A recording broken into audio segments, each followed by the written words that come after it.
नमस्ते दोस्तों। आज वीडियो में हम बात करने वाले हैं जावास्क्रिप्ट फंक्शन। ठीक है। सो देखो, मैं रिएक्ट की सीरीज़ ले रहा था, बट उसमें भी एक दो कमेंट्स मुझे मिले थे कि पहले आप फंक्शन बताइए। मतलब बहुत सारे बच्चों को फंक्शंस में डाउट होता है, तो हम लोग आज फंक्शंस पूरा डिटेल में पढ़ेंगे। ठीक है। सो जितने भी टाइप के फंक्शंस होते हैं वो सारे फंक्शंस मैं बताऊंगा अभी। सी मैंने यहाँ पे एक जेएस का फोल्डर बना लिया डेस्कटॉप पे। करेक्ट। और इस फोल्डर को हम लोग वीएस कोड में ड्रैग ड्रॉप कर लेते हैं एकदम फ्रेशली। ठीक है। सो हमारी पहली file index dot H T M. ठीक है। और इसी फाइल को हम लोग बाजू में भी स्टार्ट कर लेते हैं। करेक्ट।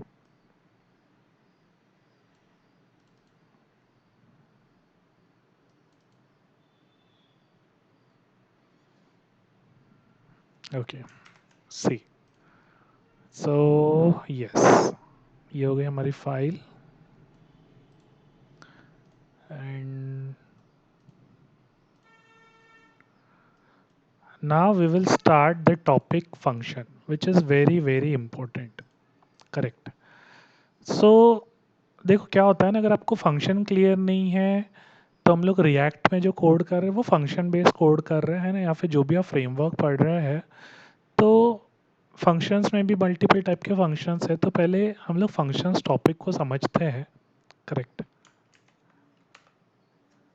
सो देखो, फंक्शन क्या होता है पहले तुमको समझना है कि why to use function, function का यूज़ है क्या। करेक्ट। सभी टेक्नोलॉजीज़ में आपको फंक्शन मिलेगा ही मिलेगा, है ना। तो फंक्शन का यूज़ क्या है? देखो, फंक्शन का यूज़ क्या है? रिपीटेशन को ख़त्म करना। करेक्ट। बहुत ही सिंपल लैंग्वेज में आपको मैं बता रहा हूँ कि अगर हम लोग कोड लिख रहे हैं और हम लोग क्या कर रहे हैं ना, बहुत बड़ा बड़ा, जैसे 2000 लाइन का कोड लिख रहे हैं, 3000 लाइन का कोड लिख रहे हैं, और ऐसा कोई कोड है जो बार बार रिपीट हो रहा है अगेन एंड अगेन, तो हम लोग क्या कर रहे हैं, जो भी रिपीटेशन है उस रिपीटेशन को हम लोग क्या करते हैं, एक फंक्शन में पुट कर देते हैं। जैसे एक बहुत ही सिंपल एग्जांपल लेते हैं।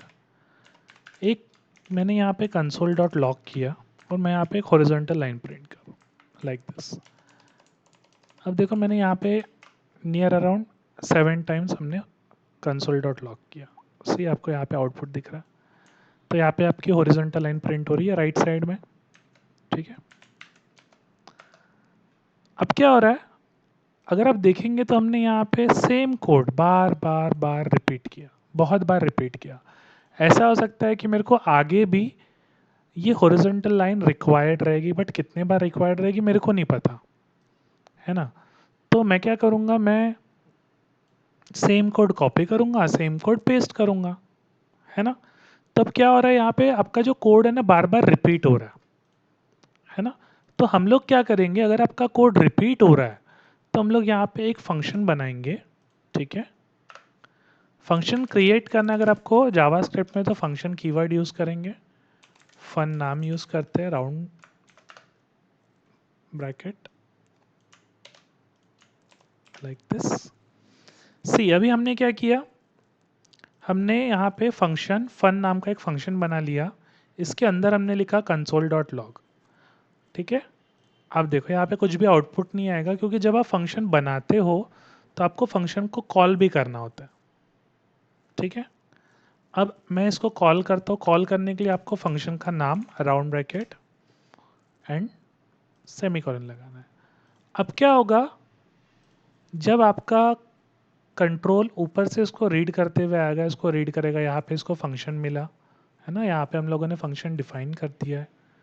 फिर यहाँ पे आपका फंक्शन कॉल मिला, तो क्या होगा, जैसे ही यहाँ पे आपका कंपाइलर आएगा, यहाँ से यहाँ पे जाएगा, इस लाइन को एग्जीक्यूट करेगा और यहाँ पे जाएगा वापस रिटर्न। मतलब क्या हुआ, यहाँ से हम लोग ऊपर गए, फंक्शन को एग्जीक्यूट किया, फंक्शन को एग्जीक्यूट करने के बाद वापस वहीं पे आ गए। करेक्ट। तो अब हमने क्या किया, फंक्शन को एक बार कॉल कर दिया। अगर मैं रिफ्रेश करता हूँ, सेव करते फाइल को, तो देखो एक आपको हॉरिजॉन्टल लाइन मिल रही है। अब मुझे और दो हॉरिजॉन्टल लाइन चाहिए, मैं कॉपी पेस्ट लाइक दिस करूँ, फिर से मैं रिफ्रेश करता हूँ, 3 बार लाइन आ गया। अब मुझे जितने बार लाइन चाहिए मैं उतने बार क्या करूँगा, उसको कॉल कर दूंगा। करेक्ट। तो अभी क्या हो गया, जो हम लोग बार बार कोड रिपीट कर रहे थे ना, अब मुझे कोड रिपीट करने की ज़रूरत नहीं है ना। हमने क्या किया, फंक्शन को एक ब्लॉक में लिख दिया, है ना।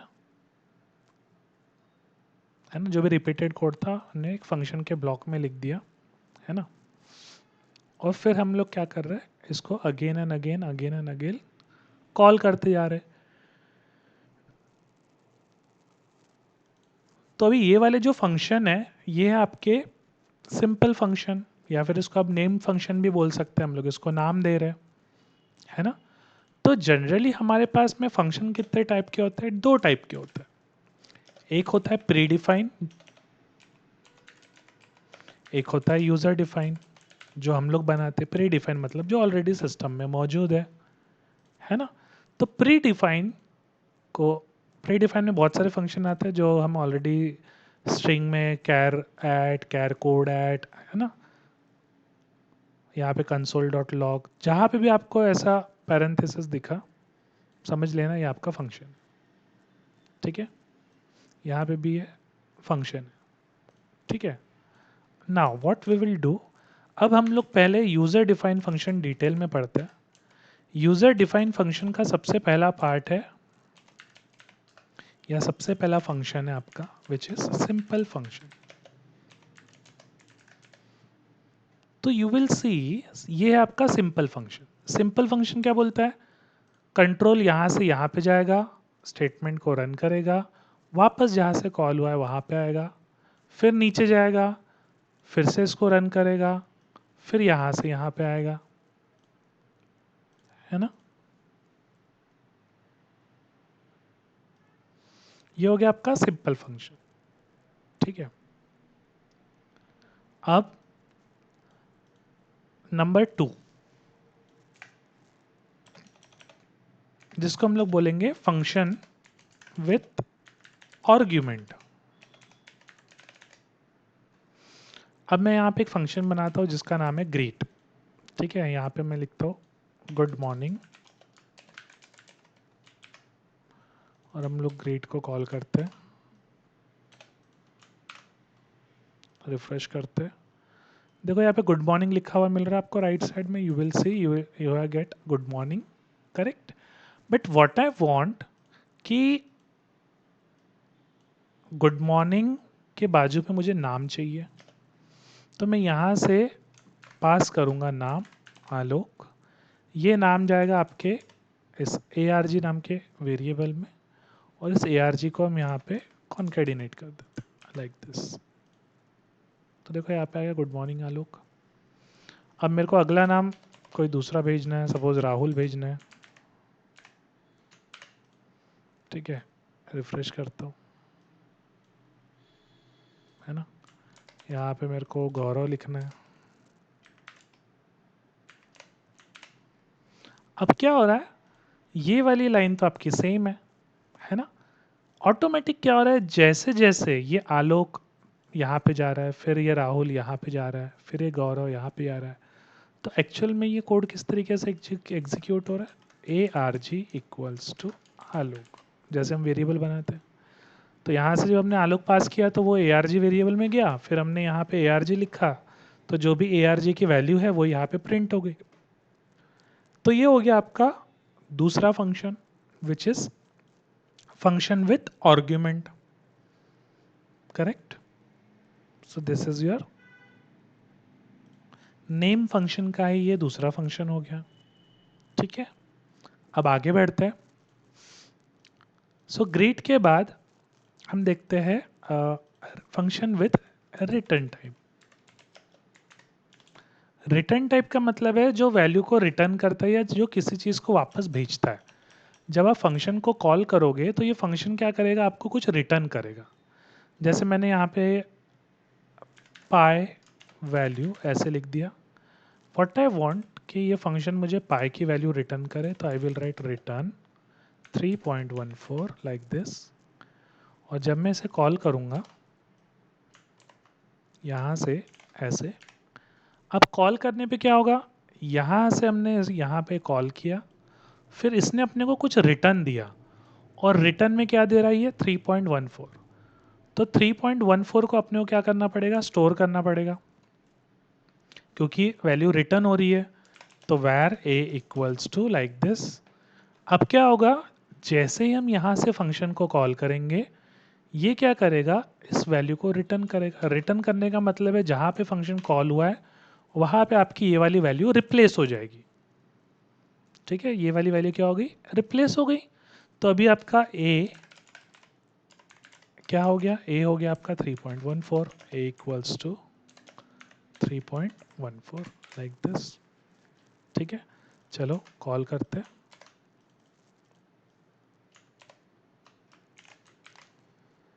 Refresh, you get 3.14, line number 16। मतलब यहाँ पे तुमने 3.14 डायरेक्टली प्रिंट किया। अब देखो मैं यहाँ पे लिखता हूँ A and refresh, again same output. तो क्या हो गया, यहाँ से ये डेटा इस इस पाई वैल्यू की जगह पे रिप्लेस हो जाएगा। तो ए की वैल्यू हो जाएगी 3.14। हम इसको एक और तरीके से यूज़ कर सकते हैं। अगर मुझे एरिया कैलकुलेट करना है, I will write var area equals to pi value, है ना, पाई आर स्क्वायर। ये आपकी रेडियस हम लोग ले लेते हैं 4, 4 हमारी रेडियस है, सर्कल का एरिया कैलकुलेट कर रहे हैं। प्रिंट कर रहा है console dot log area comma area like this. ठीक है, और इसको रिफ्रेश करते हैं। सी क्या होगा, इसकी जगह पे ये 3.14 इसकी जगह पे रिप्लेस हो जाएगा। तो 3.14 मल्टीप्लाई बाय 4 मल्टीप्लाई बाय 4, है ना, 4 square. So you will get the output 50.24। Got it. ये हो गया आपका तीसरा फंक्शन। कौन सा फंक्शन है, फंक्शन विथ रिटर्न टाइप, है ना, जो क्या करता है, वैल्यू को रिटर्न करता है।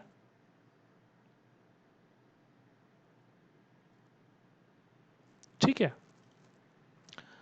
चौथा फंक्शन, चौथा फंक्शन है आपका function with argument and return type. Function with argument and return type, इसको हम कैसे लिखेंगे।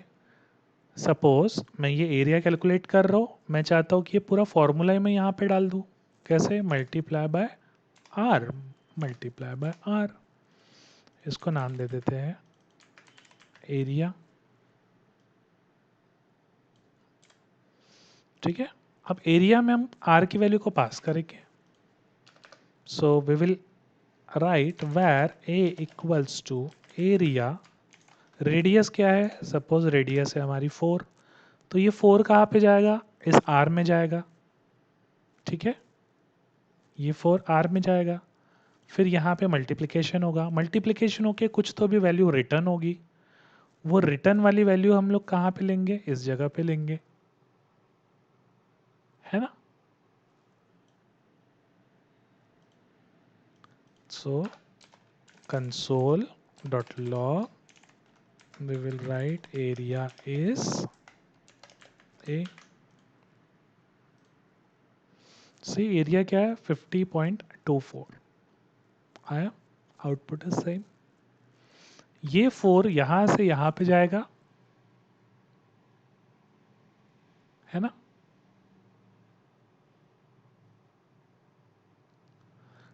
ये 4 यहां से यहां पे गया, 3.14 मल्टीप्लीकेशन 4 मल्टीप्लीकेशन 4, है ना। फिर टोटल मल्टीप्लाई होके 50.24 क्या होगा, इस जगह पर रिटर्न आ जाएगा। तो यहां से हमने आर्ग्यूमेंट पास कर दिया, और ये पूरा कैलकुलेशन होके ये वैल्यू क्या होगा, रिटर्न हो जाएगा, है ना। क्लियर, होप सो आपको समझा होगा। करेक्ट। अब last, function with default argument. Default. अब डिफॉल्ट आर्ग्यूमेंट का मतलब क्या है ना, what is mean by default argument. हम लोग क्या कर रहे हैं, यहाँ से वैल्यू पास कर रहे हैं तो अपने को ये आउटपुट मिल रहा है। बट कंसीडर अगर मैं यहाँ से वैल्यू पास करना भूल गया तो आर की वैल्यू क्या हो जाएगी, अनडिफाइन हो जाएगी, क्योंकि मैं यहाँ से वैल्यू पास ही नहीं किया। यहाँ से मैंने तो वैल्यू पास करना भूल गया, मैं रेडियस तो पास करना भूल गया। तो अब क्या होगा, ये जो आर की वैल्यू है ये क्या होगी, अनडिफाइंड। चलो मैं यहाँ पे आपको प्रिंट करके ही बताता हूँ। सो हम आर की वैल्यू को प्रिंट करते हैं लाइन नंबर 13 पे। सी, लाइन नंबर 13 पे अपने को क्या मिल रहा है, अनडिफाइंड। ठीक है, अनडिफाइंड होने की वजह से 3.14 मल्टीप्लाई अनडिफाइंड अनडिफाइंड, तो NaN का मतलब होता है नॉट अ नंबर, करेक्ट। तो मैं चाहता हूँ कि अगर मेरा यूज़र बाय डिफ़ॉल्ट गलती से कोई वैल्यू पास करना भूल जाए, है ना, तो यहाँ पे आर की वैल्यू को मैं डिफ़ॉल्ट वैल्यू सेट कर दूंगा 0। ठीक है, आर की वैल्यू क्या हो गई, 0। अब देखो, सेव करते हैं, रिफ्रेश करते हैं, तो देखो 13 में क्या आ रहा है, लाइन नंबर 13 पे 0 प्रिंट हो रहा है, करेक्ट, क्योंकि मेरा यूज़र वैल्यू पास करना भूल गया।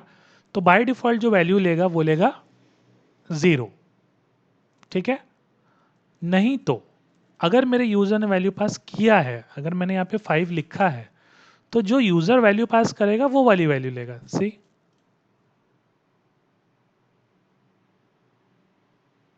है ना, तो ये 5 यहाँ से यहाँ पे गया, बट अभी क्या यूज़र ने वैल्यू पास किया है ना, तो यूज़र ने वैल्यू पास किया है, इसीलिए ये 5 को ले रहा है।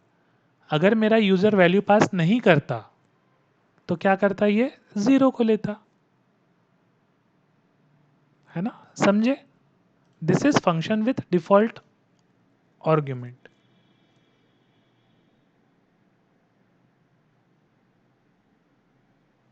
Got it.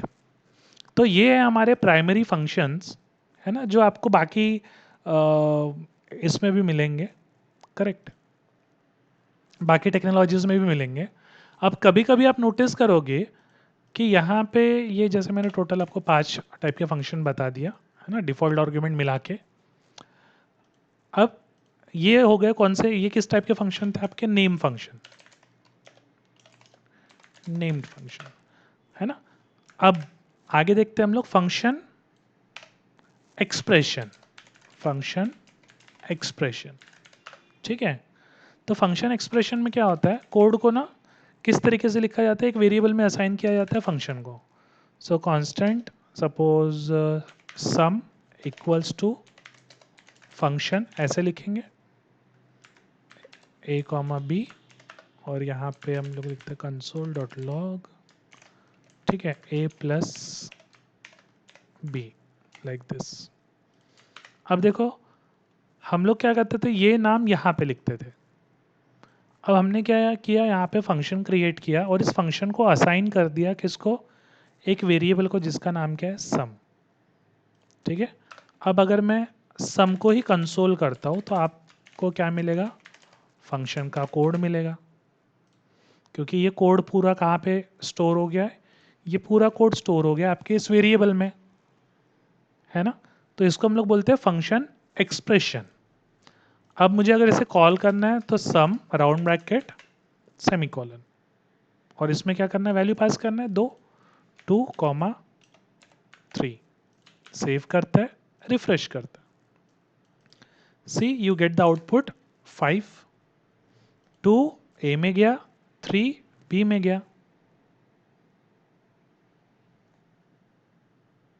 ठीक है, तो यहाँ पे अगर आप देखोगे तो फंक्शन का नाम है क्या, नहीं है। ठीक है, तो यहाँ पे फंक्शन का नाम है, नहीं है। तो ऐसा फंक्शन जिसका नाम नहीं होता, ऐसे फंक्शन को हम लोग क्या बोलते हैं, एनोनिमस फंक्शन। ठीक है, क्या बोलते हैं, एनोनिमस फंक्शन। ऐसा फंक्शन जिसका नाम नहीं होता, ऐसे फंक्शन को बोलते हैं एनोनिमस फंक्शन। तो अब यहाँ पे एक्चुअल में अगर आप देखोगे तो हम लोग क्या कर रहे हैं, जैसे हम कांस्टेंट सम इक्वल्स टू 2, ये वेरिएबल, ये उसकी वैल्यू, तो वैल्यू की जगह पे हम लोग क्या कर रहे हैं, फंक्शन लिख रहे हैं, है ना। तो ये हो गया आपका फंक्शन एक्सप्रेशन। ठीक है, अब हम लोग आगे समझते हैं जो हमारा इंपॉर्टेंट फंक्शन है जो ES6 में इंट्रोड्यूस हुआ है ना, ES6 एरो फंक्शन। ठीक है, सो अब व्हाट इज एरो फंक्शन, तो आपके फंक्शन का एक शॉर्ट फॉर्म है ना। जैसे मैं यहाँ पे पहले सिंपल फंक्शन बनाता हूँ और फिर उसको आपको कन्वर्ट करके बताता हूँ एरो फंक्शन में। तो ये हो गया आपका सिंपल फंक्शन। ठीक है, इसको कॉल करना है, what we will do, we will write fun around bracket like this, refresh करते हैं, सी सिंपल फंक्शन एग्जीक्यूटेड, यहाँ से यहाँ पे कंट्रोल जाएगा, इस लाइन को रन करेगा और वापस आ जाएगा। अब इसी फंक्शन को मेरे को क्या करना है, एरो फंक्शन में कन्वर्ट करना है। तो कैसे करेंगे, सबसे पहले एक वेरिएबल बनाएंगे, जैसे मैं इसका नाम देता हूँ fun2। ठीक है, फन फन नाम के दो दो सेम सेम फंक्शन नहीं बनेंगे, इसलिए fun2। फिर देखो ये फंक्शन का नाम आपको यहाँ पे लिखना है, ये पैरेंथेसिस इस इक्वल्स टू के आगे लगेगी, फिर आपको यहाँ पे लगाना है एरो। ठीक है, फिर हम लोग ये वाला जो कोड है ये हम इसको यहाँ पे लिख देंगे लाइक दिस। तो ये ऊपर वाला जो फंक्शन है this is a simple function, इसको नीचे कर देते हैं और ये हो गया आपका, this is your simple function. और ये वाला कौन सा फंक्शन हो गया, this is your arrow function. चलो इसको कॉल करते हैं fun2 लाइक दिस, और इसको हम लोग एरो लिख देते हैं, रिफ्रेश, सी लाइन नंबर 17 से एरो फंक्शन प्रिंट हो रहा है, 12 से सिंपल फंक्शन प्रिंट हो रहा है। तो अभी हमने क्या किया, जो हमारा सिंपल फंक्शन था उसको हमने कन्वर्ट कर दिया किसमें, एरो फंक्शन में। ठीक है, अब हम लोग ऐसे दो अलग अलग फंक्शन लिख रहे, तो दोनों में कुछ ना कुछ तो डिफरेंस होगा ही, है ना। तो हमारे पास में डिफरेंस है दिस का। ठीक है, सो दिस का बिहेवियर जो है वो थोड़ा अलग अलग होता है। अब वो क्या होता है मैं उसका भी एग्जाम्पल दूंगा दिस का बिहेवियर, बट पहले एरो फंक्शन को हम लोग डिटेल में समझ लेते हैं। ठीक है, अब अगर आप एरो फंक्शन बना रहे हो, ठीक है, यहाँ पे देखो मैंने कॉल तो कर लिया, यहाँ से हमने इसको कॉल कर लिया, ठीक है, यहाँ से यहाँ पे चले गए। ठीक है, नाउ अगर हम लोग एक सिंगल स्टेटमेंट लिख रहे हैं तो आपको करली ब्रेसेस देने की ज़रूरत नहीं है, आप डायरेक्टली इसको ऐसे लिख सकते हैं। रिफ्रेश करता हूँ, सी एग्जीक्यूशन इज सेम। ठीक है, तो एरो फंक्शन क्या है, शॉर्ट हैंड है ना, फंक्शन लिखने का एक शॉर्ट हैंड तरीका है। ठीक है, अब एरो फंक्शन देख लिया सिंपल वाला, अगर मेरे को आर्ग्यूमेंट पास करना हो तो जैसे मैंने लिखा, जैसे यहाँ पे हम ए और बी पास कर रहे थे, अगर यहाँ पे भेजना है तो सपोज मैंने लिखा ARG, यहाँ पे एरो फंक्शन और उसके बाद में मैं लिखता हूँ ARG। ठीक है, और यहाँ से मैं एक वैल्यू पास कर देता हूँ Harish, refresh, see you get the output arrow function Harish.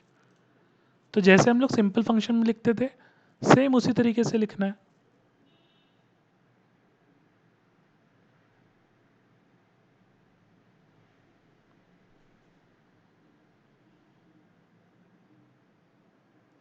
ठीक है,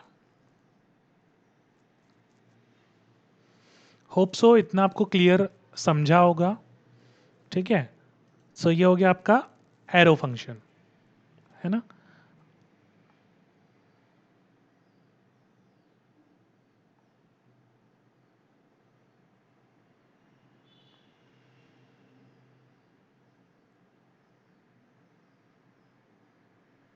तो अभी थोड़ा सा इसको अगर मैं डिफरेंस आपको बताने जाऊँ,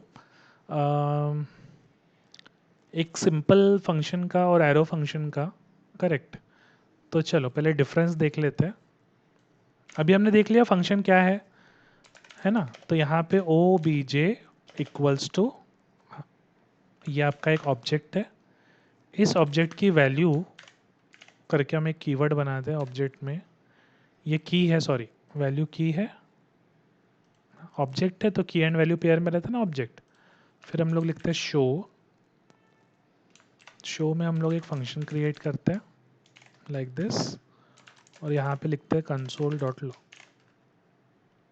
ठीक है, दिस डॉट वैल्यू। देखो अभी यहाँ पे हमने क्या बनाया, एक ऑब्जेक्ट बनाया। तो ऑब्जेक्ट में क्या होता है, की एंड वैल्यू होता है, की वैल्यू की वैल्यू। तो यहाँ पे की क्या है, यहाँ पे ये है, ये वैल्यू वर्ड एक की है, शो भी आपका एक की है ना, और इसकी वैल्यू क्या है, फंक्शन। और यहाँ पे हमने क्या लिखा है, दिस डॉट वैल्यू। दिस मतलब करंट एलिमेंट, है ना। दिस मतलब जनरली करंट एलिमेंट हम लोग HTML में भी यूज़ करते हैं, है ना। बट अभी यहाँ पे ये दिस किसको रेफर कर रहा है पता है, ये दिस रेफर कर रहा है आपके इस ऑब्जेक्ट को। See if I right console dot log, पहले तो अगर मुझे ऑब्जेक्ट की वैल्यू को प्रिंट करना है तो मैं ऑब्जेक्ट की वैल्यू प्रिंट करके बताता हूँ। सी 10 प्रिंट हो गया। अब मेरे पास में शो फंक्शन है, ठीक है। अब मुझे शो को कॉल करना है ऑब्जेक्ट डॉट शो, और शो क्या है आपका, एक फंक्शन है, ठीक है। सेव करता है, रिफ्रेश करता है, सी अगेन यहाँ पे आउटपुट आपका 10 आ गया। तो ये दिस किसको रेफर कर रहा है, ये दिस रेफर कर रहा है आपके इस ऑब्जेक्ट को। अभी हमने यहाँ पे लिखा था ना ऑब्जेक्ट डॉट वैल्यू, तो ऑब्जेक्ट डॉट वैल्यू क्या आया था, 10। सेम हमने जब शो को कॉल किया तो दिस डॉट वैल्यू, तो दिस का मतलब क्या है, दिस का मतलब हो गया आपका ऑब्जेक्ट, है ना, क्योंकि दिस किसको रेफर कर रहा है, ऑब्जेक्ट को रेफर कर रहा है। ये आपका नॉर्मल फंक्शन है, this is your normal function, ठीक है। अब सेम एग्जाम्पल हम लोग एरो फंक्शन में लेते हैं, ठीक है, सेम एग्जाम्पल, ठीक है। इसी को कॉपी करता हूँ मैं, पेस्ट करता हूँ। अब यहाँ पे ऑब्जेक्ट 2 नाम दे देंगे इसको, ऑब्जेक्ट 2। और यहाँ पे शो को क्या करेंगे, एक like this is your arrow function. Arrow function का नाम नहीं है ना, इसका नाम नहीं है, बाकी सेम कोड लिखा हुआ है। तो ये आपका एनोनिमस फंक्शन हो गया, है ना। अब अगर मैं सेम जैसे हमने यहाँ पे ऑब्जेक्ट लिखा था, इसका नाम क्या है, ऑब्जेक्ट 2, तो मैं लिखता हूँ ऑब्जेक्ट 2 डॉट वैल्यू। देखते क्या प्रिंट होता है, रिफ्रेश। देखो लाइन नंबर 26, लाइन नंबर 26 क्या प्रिंट हुआ, 10 प्रिंट हुआ, किसका, ऑब्जेक्ट 2 का। बट अभी ये क्या है, शो। शो तो आपका क्या है, एक एरो फंक्शन है। अब मैं ऑब्जेक्ट 2 डॉट शो लिखता हूँ लाइक दिस, तो अब देखते इसका आउटपुट क्या आता है 27 पे। तो सी यहाँ पे क्या आ गया, अनडिफाइन आ गया।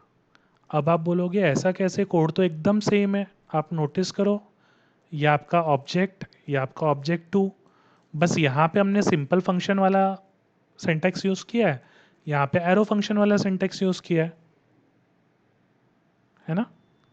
तो यहाँ पे ये जो दिस है ना, ये दिस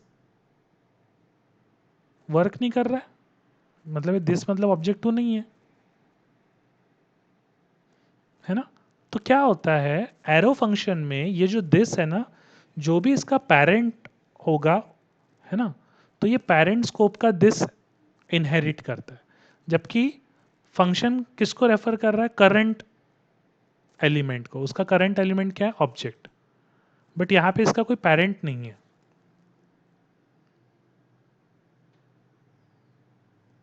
ठीक है। तो यहाँ पे एरो फंक्शन में ना ये दिस वर्क नहीं करता। ये दिस हमेशा किसको रेफर करता है, जो भी इसका पेरेंट होता है उसको रेफर करता है ना। तो एरो फंक्शन में ये दिस वाला फंडा थोड़ा अलग वर्क करता है, फंक्शन में दिस वाला फंडा मतलब आपका करंट एलिमेंट, ठीक है। अब एक और डिफरेंस देखते हैं। जैसे फॉर एग्जांपल हम क्या करते हैं, यहाँ पे एक फंक्शन क्रिएट करते हैं, फंक्शन ग्रीट console.log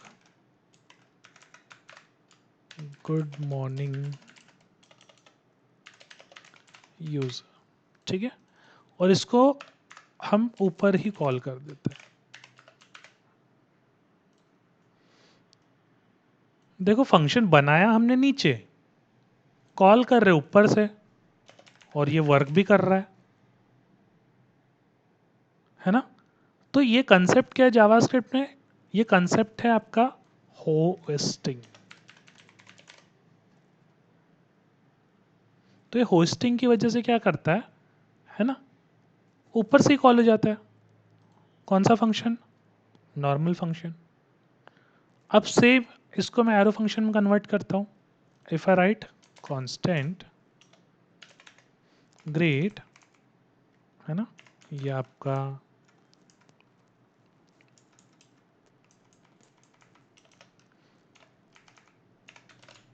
दिस। अब देखो ये बन गया आपका एक एरो फंक्शन, ठीक है। अब मैं कोड रिफ्रेश कर रहा हूँ, रिफ्रेश, तो देखो आपको एरर आ गया, can not access grid before initialization, है ना। बाकी लैंग्वेजेस में भी ऐसे ही होता है कि पहले आपको फंक्शन बनाना है, फंक्शन इनिशियलाइज करना है, उसके बाद में आप उसको कॉल कर सकते हो। तो सेम वही बिहेवियर देखो एरो फंक्शन के साथ में भी हो रहा है ना। तो अगर एरो फंक्शन आपको यूज़ करना है तो पहले उसको इनिशियलाइज करना पड़ेगा, उसके बाद ही आप उसको कॉल कर सकते हो, लाइक दिस।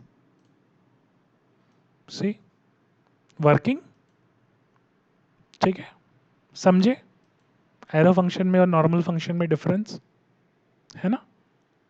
अब इसी में एक और कंसेप्ट हम लोग देखते हैं, ठीक है। अगला कंसेप्ट है फंक्शन। अब कंसीडर ये ग्रीट है, ग्रीट के अंदर मैं ऐसे दो तीन नाम पास कर रहा हूँ एक एरे के अंदर, ऐसे, ठीक है। तो यहाँ से ग्रीट को मैं कुछ तो भी डेटा पास कर रहा हूँ, है ना। आप एरे लिख सकते हो या फिर डायरेक्टली बिना एरे, जैसे भी आपको लगता है। अब यहाँ पे मैंने कुछ लिखता नहीं, मैं डायरेक्टली कंसोल करता हूँ, यहाँ पे कीवर्ड लिखता हूँ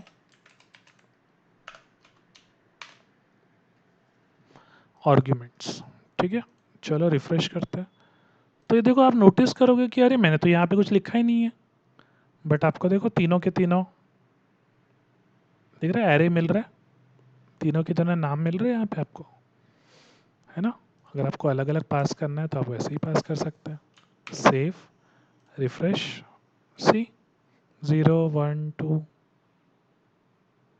जा कैसे रहा, वो एज ए एरे जा रहा है। क्या है ये, एक ऑब्जेक्ट है, ये जो आर्ग्यूमेंट्स हमने लिखा है क्या है, एक ऑब्जेक्ट है ना। तो जो नॉर्मल फंक्शन होता है ना उसके पास में आर्ग्यूमेंट्स एक ऑब्जेक्ट होता है, ये सेम एरो फंक्शन के पास नहीं होता। अब इसी को अगर मैं एरो फंक्शन में कन्वर्ट कर दूं कॉन्स्ट लाइक दिस, अब हम इसको प्रिंट करना, रिफ्रेश करते हैं, see get, we get the error, argument is not defined, है ना। समझे, तो नॉर्मल फंक्शन के पास आर्ग्यूमेंट होता है, एरो फंक्शन के पास नहीं होता।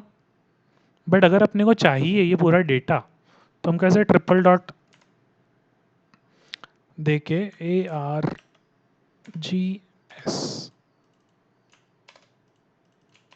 ऐसे लिखते हैं, रिफ्रेश करते हैं, सही आगे पूरा डेटा। अब ये ट्रिपल डॉट क्या है, what is this triple dot, है ना, ये रेस्ट, रेस्ट पैरामीटर, है ना। तो अगर आपको ये भी पढ़ना है डिटेल में तो आप कमेंट में रेस्ट लिखिए, मैं स्प्रेड और रेस्ट में क्या डिफरेंस होता है मैं वो भी आपको बताऊंगा, उसका एक वीडियो टोटली अलग बनाऊंगा, ठीक है। तो अभी आपको समझा होगा कि एक सिंपल फंक्शन और एक एरो फंक्शन में क्या डिफरेंस होता है। ठीक है। तो ये जो एरो फंक्शन है ये अपने ES 6 में इंट्रोड्यूस हुए थे, ES 6, यस, है ना। होप सो इतना आपको क्लियर होगा। चलो आगे बढ़ते हैं, आज अपने को फंक्शंस पूरा डिटेल में पढ़ना है ना। अब मैंने क्या बताया, ऐसा फंक्शन जिसका कोई नाम नहीं होता उसको हम लोग बोलते हैं एनोनिमस फंक्शन, है ना, एनोनिमस फंक्शन। जैसे मैं यहाँ पे सेट टाइम आउट यूज़ करता हूँ, सेट टाइम आउट, इसके अंदर हम लोग लिखते हैं फंक्शन, फंक्शन की बॉडी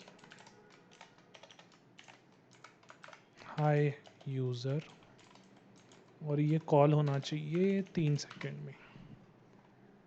तो सेट टाइम आउट क्या करता है, बराबर 3 सेकेंड में इस फंक्शन को एग्जीक्यूट करेगा। देखो रिफ्रेश करते हैं, कंसोल प्रिंट होगा आपका हाई यूज़र, देखो आ गया, ये देखो। अब आप नोटिस करोगे ये फंक्शन ओपन हुआ है, यहाँ पे बॉडी इसकी ओपन हुई है, क्लोज हुई है, ठीक है। तो ये हो गया आपका एनोनिमस, है ना। और इसको हम लोग कभी कभी कॉल बैक भी कहते हैं, जब हम लोग किसी फंक्शन के अंदर दूसरा फंक्शन पास करते हैं तो उसको हम लोग कॉल बैक भी कहते हैं, है ना। उसका भी मैं एग्जांपल बताऊंगा, ठीक है।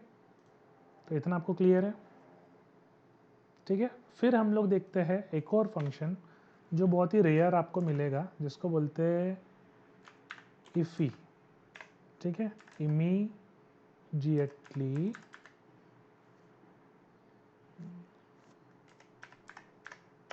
इन्वोक्ड फंक्शन एक्सप्रेशन, ठीक है, इफ़ी, ठीक है। तो ये क्या करता है, खुद ही कॉल हो जाता है। तो आपको इसको लिखने के लिए पहले पैरेंथेसिस देना है, फंक्शन ऐसे लिखना है, ये फंक्शन राउंड ब्रैकेट, है ना, फिर इसके अंदर इसकी body console dot log IIFE is called. तो जैसे यहाँ पे हम लोग इसको क्रिएट कर रहे हैं ऑटोमेटिक कॉल हो जाता है, यही से रिफ्रेश करते हैं, सी इफ़ी इज कॉल्ड, तो ये तुरंत एग्जीक्यूट हो जाता है इफ़ी फंक्शन, है ना। तो ये थोड़ा सा एडवांस पार्ट है, तो ये प्राइवेट स्कोप बनाने के काम में आता है ना। अगर अपने को वेरिएबल को ग्लोबल वेरिएबल नहीं बनाना है, प्राइवेट ही रखना है, तो हम लोग इसका यूज़ करते हैं, which is a IIFE immediately invoke function. यही पे फंक्शन क्रिएट हो रहा है, यही से कॉल भी हो रहा है, ठीक है। तो इतना आपको क्लियर होगा यहाँ तक के, है ना। हर एक फंक्शन मैं बता रहा हूँ, है ना। फिर हर एक फंक्शंस के एग्जाम्पल भी लूँगा, मल्टीपल एग्जाम्पल भी लूँगा आगे, बट ये वीडियो में सिर्फ हम लोग ये देखेंगे कि हम लोग फंक्शंस, कितने टाइप के फंक्शंस होते हैं, कैसे लिखते हैं उसको, ठीक है। अब अगला सबसे important function which is called as a higher order function. What is higher order function? Higher order function मतलब ऐसा फंक्शन जो दूसरे फंक्शन को या तो एज ए आर्ग्यूमेंट लेता है या फिर रिटर्न करता है, ठीक है, which takes another argument as another function as argument, sorry my mistake, or return it, return it, ठीक है। सो एक फंक्शन क्रिएट करते हैं, फंक्शन कैलकुलेट, कैलकुलेट, ठीक है। देखो ये फंक्शन हमने बनाया कैलकुलेट, ठीक है। तो इस फंक्शन के पहले मैं आपको दो फंक्शन बना के बताता हूँ, सो दैट कि आपको चीज़ें बहुत ही इजीली समझे। पहला फंक्शन हम लोग बनाते हैं स्क्वायर, जो क्या करेगा, सिंपल स्क्वायर करेगा। तो इसको आर्ग्यूमेंट मिलेगा और इसका काम क्या है, स्क्वायर को प्रिंट करना, console dot log argument into argument, like this. Same function copy करते हैं, फिर हमने लिखा क्यूब। अभी हमने देखो दो फंक्शन बना लिया, ठीक है।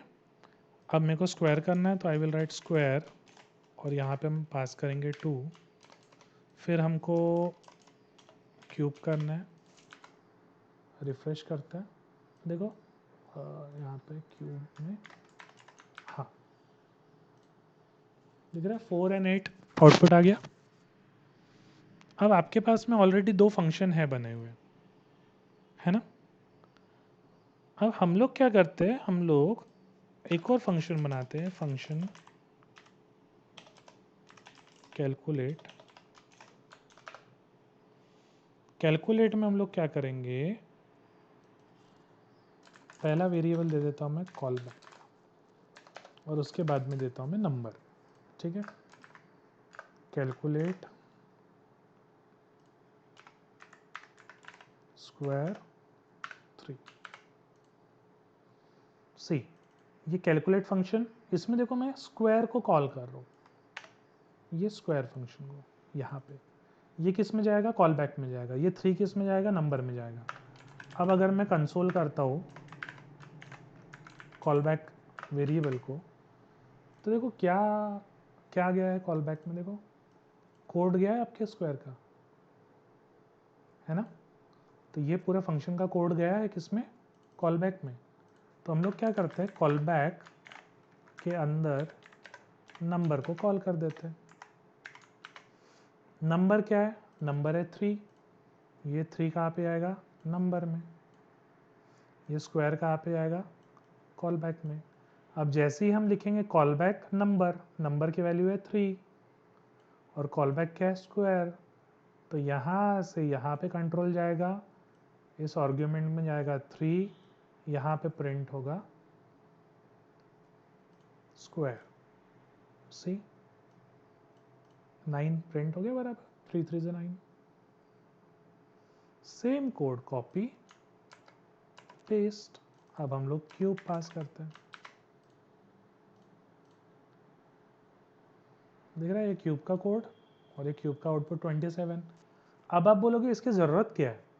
देखो हमने क्या पढ़ा, हमने पढ़ा है कि भाई अगर रिपीटेशन हो रहा है, क्या रिपीटेशन हो रहा है कि अगर आपके प्रोग्राम में, आपके प्रोजेक्ट में कोई कोड है जो बार बार रिपीट हो रहा है, तो हम रिपीटेशन को कम करने के लिए क्या करते हैं, फंक्शन का यूज़ करते हैं, ठीक है। बट कभी कभी क्या होता है ना, फंक्शन के अंदर भी कोड रिपीट होता है, फंक्शन के अंदर का जो कोड है वो रिपीट होता है ना।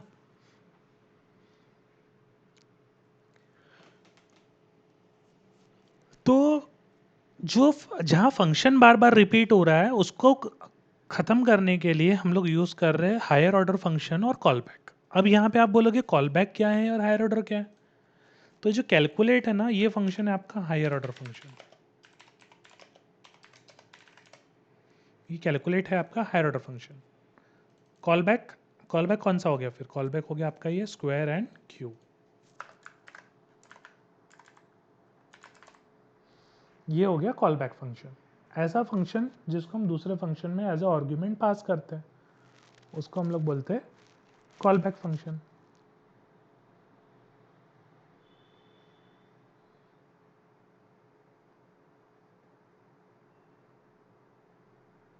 Got it. तो यहाँ पे कैलकुलेट हो गया हायर ऑर्डर फंक्शन, इसके अंदर में हम कौन सा फंक्शन पास कर रहे हैं, स्क्वायर, जो कि इस कॉल बैक नाम के वेरिएबल में जाएगा। तो स्क्वायर हो गया आपका कॉल बैक फंक्शन। ये नंबर हमने यहाँ पे पास किया,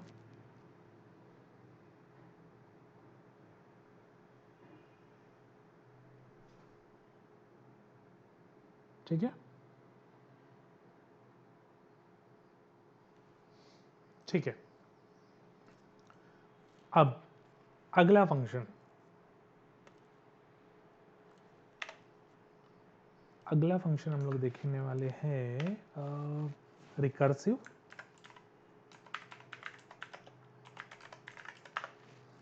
रिकर्सिव फंक्शन, अब रिकर्सिव फंक्शन का मतलब क्या है, ऐसा फंक्शन जो खुद को ही कॉल करता है ना। ऐसा फंक्शन जो खुद को ही कॉल करता है। इसको हम लोग बोलते हैं रिकर्सिव फंक्शन। अब रिकर्सिव में एक कंडीशन होती है जहाँ पे फंक्शन स्टॉप होना चाहिए खुद को कॉल करना, है ना। एक कंडीशन आपको ऐसे देनी पड़ेगी जिसमें फंक्शन खुद को कॉल करना स्टॉप करे। तो वो कंडीशन कौन सी है? ये वाली। कंसिडर मेरे को फैक्टोरियल करना है किसी भी नंबर का, आई विल राइट फैक्टोरियल, कैलकुलेट करना है यहाँ पे। इसको हम लोग एक रिजल्ट नामक वेरिएबल में स्टोर करते हैं और इसको प्रिंट करते हैं console.log रिजल्ट। ठीक है, रिफ्रेश करता हूँ। n is not defined, n is not defined, line number 12 हो यहाँ पे n, हाँ देखो 24 आ गया। अब ये एग्जीक्यूशन कैसे हो रहा है? अब फैक्टोरियल में क्या हो रहा है, यहाँ से ये 4 किस में जा रहा है? ये n नाम के वेरिएबल में जा रहा है। सबसे पहले चेक कर रहे हैं n की वैल्यू क्या है? 4। क्या 4 इक्वल्स टू 0 है? नहीं है, फॉल्स। नीचे आएंगे, यह आएगा 4 मल्टीप्लाई बाय फैक्टोरियल 4 - 1 मतलब 3। अब फिर से फैक्टोरियल कॉल होगा, बट किसके लिए कॉल होगा? 3 के लिए। तो ये एक्सप्रेशन कैसे बनती जाएगी आपकी? ये एक्सप्रेशन बनती जाएगी, सबसे पहले आएगा 4 इंटू, फिर 3 के लिए कॉल होगा तो 3 इंटू 2 इंटू 1 लाइक दिस। जब यहाँ पे n की वैल्यू हो जाएगी 0 तो ये रिटर्न कर देगा 1। फिर ये टोटल मल्टीप्लिकेशन आपका यहाँ पे प्रिंट हो जाएगा, है ना। तो फैक्टोरियल या एक recursion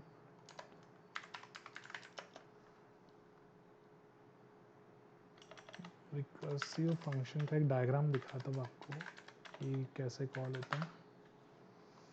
will go with image.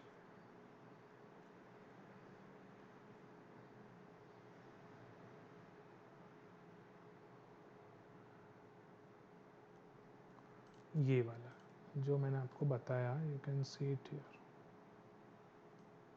C factorial of 4, फिर ये फैक्टोरियल ऑफ 4 दिख रहा है, पहले यहाँ से नीचे जा रहा है पूरा। फिर जैसे 0 मिल रहा है, 0 मिलने पे क्या हो रहा है? रिटर्न हो रहा है 1, तो ये वापस आएगा। फिर यहाँ पे वैल्यू 1 है तो 1 इंटू 1 1, फिर यहाँ से रिटर्न आएगा 2 इंटू 1 2, फिर यहाँ पे रिटर्न होगा, है ना। तो ये रिटर्न होते होते ऐसा 24 कैलकुलेट होगा।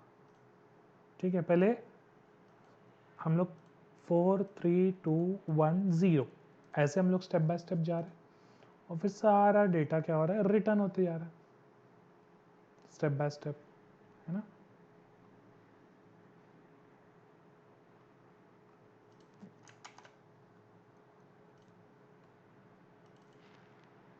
है ना। तो यहाँ पे रिकर्सिव का मतलब क्या है कि ऐसा फंक्शन जो खुद को कॉल करता है उसको हम लोग बोलते हैं रिकर्सिव फंक्शन। ठीक है। सो अगर आप चाहे तो मैं और मल्टीपल एग्जाम्पल ले सकता हूँ। आप कमेंट में जो भी आपको फंक्शन पे और एग्जाम्पल्स चाहिए तो मैं और एग्जाम्पल्स लूँगा, है ना। अब लास्ट फंक्शन जो हम लोग देखते हैं विच इज़ अ कंस्ट्रक्टर।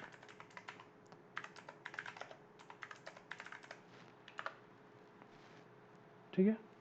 अब क्या होता है ना, जावास्क्रिप्ट में क्लास का कोई कंसेप्ट नहीं था, है ना। जावास्क्रिप्ट में क्लास का कंसेप्ट नहीं था। क्लास आपका इंट्रोड्यूस हुआ ईयर 6 में, अराउंड 2015 के बाद क्लास आया है ना। तो ऑब्जेक्ट तो था, बट जो हम क्लास एंड ऑब्जेक्ट बोलते हैं उस टाइप का यहाँ पे क्लास था ही नहीं, ऑब्जेक्ट ही था, है ना। तो फिर हम लोग क्लास कैसे क्रिएट करते थे? ठीक है, सी अब मैं यहाँ पे एक एग्जांपल लेता हूँ। जैसे हमने फंक्शन बनाया पर्सन, यहाँ पे हम लोग पास करते हैं नेम और एज एज अ आर्ग्यूमेंट, और यहाँ पे हम लिखते हैं this dot name equals to name, this dot age equals to as.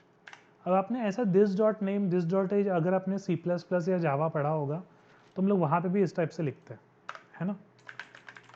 So we will write constant, एक यूज़र क्रिएट करते हैं ऑब्जेक्ट, किससे बनाएंगे? न्यू पर्सन, है ना। हम लोग इससे सेम ऐसा ही यूज़ करते हैं क्लास का ऑब्जेक्ट बनाने के लिए। यहाँ पे हम क्लास का नाम देते हैं, ये आपका ऑब्जेक्ट हो गया, है ना। अब यहाँ पे क्या है, नेम एंड एज है, तो मैं यहाँ पे नेम एंड एज पास कर देता हूँ, Harish 25 and I will put console user. तो पहले मैं यूज़र को प्रिंट करता हूँ कि हमको क्या मिल रहा है। तो ये इस टाइप का सिंटेक्स तो अभी लिखा नहीं जाता है ना, बस मैं आपके नॉलेज के लिए बता रहा हूँ। रिफ्रेश, सी आपके पास में एक ऑब्जेक्ट है एज 25, नेम हरीश, ऑब्जेक्ट का नाम क्या है, यूज़र। अब मेरे को यूज़र में से क्या प्रिंट करना है, मेरे को यूज़र में से प्रिंट करना है कंसिडर नेम प्रिंट करना है, तो I will write user dot name. Refresh, see यहाँ पे हरीश प्रिंट हो गया। तो ये हो गया आपका कंस्ट्रक्टर फंक्शन। ऐसा फंक्शन जो ऑब्जेक्ट क्रिएट करने के लिए यूज होता है उसको हम लोग बोलते हैं कंस्ट्रक्टर फंक्शन, है ना। तो आज हमने क्या क्या देखा, आज हमने देखा फंक्शन डिक्लेरेशन, है ना, name function, function expression, arrow function, anonymous, IIFE function, higher order function, call back, recursive और कंस्ट्रक्टर फंक्शन। ठीक है, तो ये बहुत इंपॉर्टेंट है। अगर आपके ये वाले कंसेप्ट क्लियर है तो आप बहुत इजीली कोई भी फ्रेमवर्क में वर्क कर सकते हैं, है ना। ये क्लियर है तो आप जावास्क्रिप्ट में बहुत इजीली कोई प्रोग्राम बनाना है वो भी बना सकते हैं, है ना। सो अगर आपको और एग्जांपल्स चाहिए तो मैं अलग अलग वीडियो भी बना सकता हूँ हर एक फंक्शन के लिए, जिसमें मैं उसको और डिटेल में लूँगा विथ एग्जांपल। तो आपको जो फंक्शन आपको लग रहा है कि नहीं समझ में आया है या फिर और एग्जांपल लीजिए, तो आप मेरे को सेम इस वीडियो के कमेंट में आप पुट कर दीजिए, मैं उस पर और एग्जांपल्स लूँगा। ओके, सो आज के लिए इतना ही। Thank you so much.